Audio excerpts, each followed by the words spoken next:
Amarrée au port de Brest, cette goélette, d'un bleu aussi bleu qu'un océan sans pollution, la planète idéale en somme. Mais la réalité n'est pas celle-ci. Sinon, l'expédition 7e continent n'existerait même pas et Patrick Dexon serait un navigateur heureux.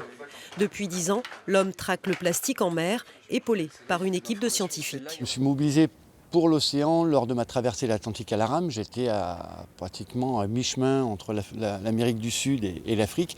Et là, j'ai percuté un gros morceau de plastique. Et donc, j'ai enquêté et on m'a dit qu'il existe un continent de déchets. Donc, comme je fais partie de la Société des explorateurs, il était évident que j'aille voir ce continent de déchets.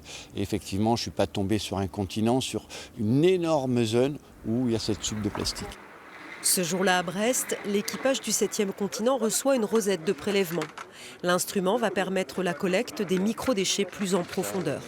L'idée, ça va être d'essayer de comprendre comment les particules de plastique vont être transportées par les courants et transportées aussi sur la verticale. C'est ce qu'on appelle la colonne d'eau. Donc est-ce qu'il y a plus de plastique en surface ou est-ce qu'il y a plus de plastique à 40 mètres ou 100 mètres de fond? Dernièrement, l'Ifremer a fait plonger un sous-marin au large de Biarritz, dans la fosse, et on a vu à 30 mètres un tapis de bouteilles.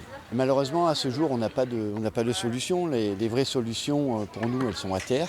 À terre, justement, à quelques mètres du bateau, Citeo, spécialiste de l'éco-emballage, mène une sensibilisation aux déchets plastiques. Ce qu'on veut, c'est que les emballages et les papiers puissent redevenir des ressources et re-rentrer dans une boucle de production.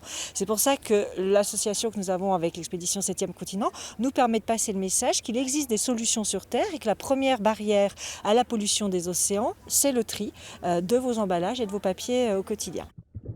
80% de la pollution maritime provient de notre activité terrestre. Chaque minute, l'équivalent d'un camion poubelle de plastique finit dans l'océan.